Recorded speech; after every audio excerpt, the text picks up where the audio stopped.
Try as he might, he can't quite squeeze his way through. Ian Fletcher, however, in second place, is going to have to squeeze his way past the back markers before too much longer, because Toby Cousins and SR3 is next to the cars that already Ian Fletcher has managed to pass, and if anything, he's had a better run through the back markers than race leader Darren Berris, because the gap this time hovers around 3 seconds between the two of them. Lights ablaze for Ian Fletcher in his pursuit of the race leader. 39-year-old Darren Berris at the wheel of a V8 engine Westfield that continues to lead the race. Ken Calderwell still there in third place over the start-finish line. He comes Simon Wing in fourth place, and still the Jaguar D-type replica of Stephen Finesse has not quite dispensed with the attentions of Brian Watson as those two head on what will be their sixth lap of the race. The leaders, even as you're speaking about that, that's the leaders already round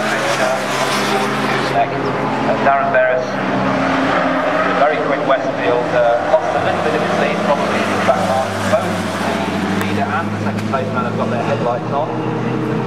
And a problem for Simon Wing, going slowly now up the hill towards Park, so that's why the gap between Ken Calderwell and Simon Wing opened out so quickly.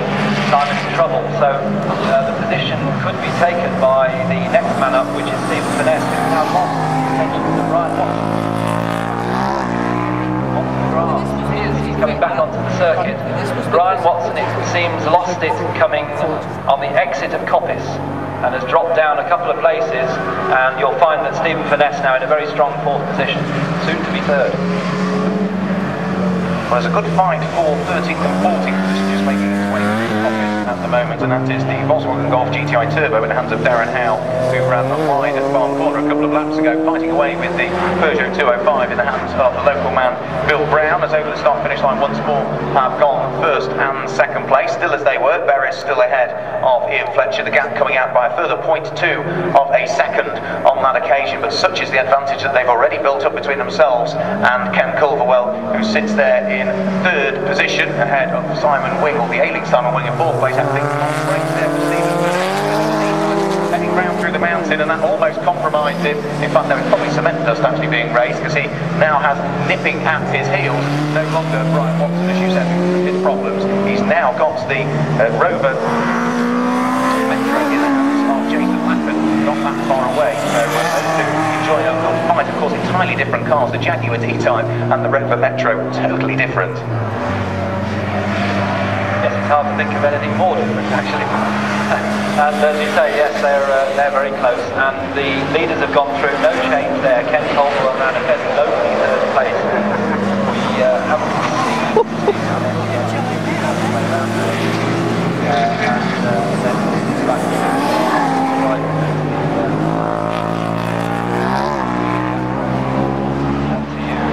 here we've got the battle between the D-Type and the Metro. 33 is Stephen Finesse, just ahead of Jason Lappin, who has caught the D-Type quite quickly, so that could be a good battle for the rest of the race. Yeah, it certainly looks as though with 3 minutes to go that Simon Wing has retired the Peugeot 205 out at the far reaches of the circuit, as you described, slowing as he was going up towards Park Straight. He didn't come through on that lap, and is now tumbling down through the Orland. Over the start-finish line once more goes our race leader, with Ian Fletcher in the self-built car still sitting there in that second position. But I suppose the race really going the way of qualifying, with Darren Berris enjoying a handsome margin. He was on pole position by 2.867 seconds, and come the race, well, he hasn't quite had it all his own way in the early stages, but he looks comfortable now, Alistair. Yes, he does indeed. He comes past here. It's not a huge distance between him and Ian Fletcher, but certainly he seems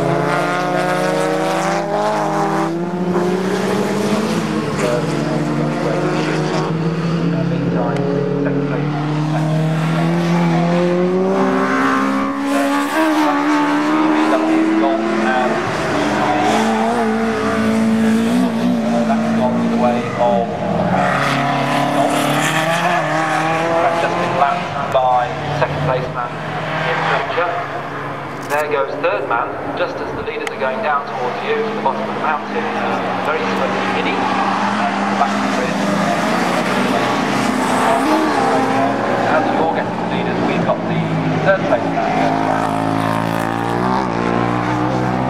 We have the fight between the Jaguar D-Type and the Rover Metro still goes away over the D-Type of number 33, Stephen Furness at the moment. The clock hasn't quite ticked to zero as yet. We've got another minute and 30 seconds to go, so it should be next time through when we'll see the last lap board go out for Darren Berris. He's on his 8th lap at the moment. He's set the fastest lap on lap 3.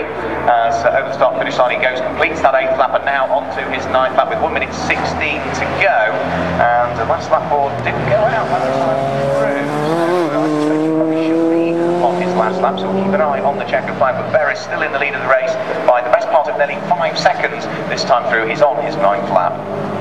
A very good battle brewing up for 4th place between Stephen Furness and the Metro of Jason Lappin, but they've been joined now by Chris Slater in his Peugeot 306 Rally, which has had a hard weekend. It was racing yesterday, and I think it's racing twice today, if my programme tells me correctly. And those three cars now yeah, very much close. I've been keeping my eye on Stephen Slater. Let's not get his only Christian Slater, I should say. It's only his 5th ever race, and the communication specialist from the RAF is as they head in towards Hall Bends this time through. I'm not sure whether I saw Jason Lappin take through that time. So I saw the side there. He'll be ready this time as it's towards the bottom of the mountain for the final time. Comes Darren Berris. Far enough away so as not to overly worry. In fact, there does go. Then Christopher Slater, so we have lost Jason Lappin somewhere out of sight. He is now tumbling down through the order. I think I saw him head out of the top of the mountain and in towards Hall Bends. Our race leader should come out of Barn Corner any second now. The clock has ticked to zero. Here comes Darren Berris towards the checkered flag. He claims the honours here in Cadwell Park, at Cadwell Park in the RAF MSA Challenge. Ian Fletcher in the self-built car comes through in 2nd position. Ken Caldwell is only now just coming into the bottom of the mountain. He will surely get 3rd position, but of course that 4th and 5th place battle is still happening out on your part of the circuit.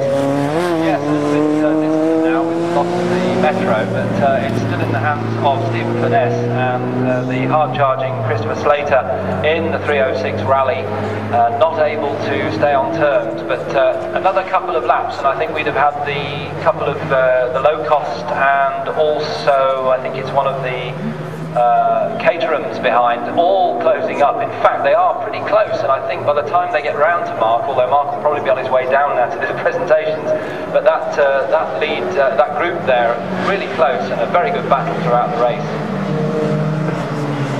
Now I'm hanging on for the moment just to see exactly what happens between them all, because it looks as though Ian Swift is not that far away from the Peugeot 306 as they head up towards the braking area for Hall Bends for the final time of the race. Brian Watson also just behind the Westfield in the hands of Ian Swift on the 49 following his problems earlier on in the race, but we're just moving on to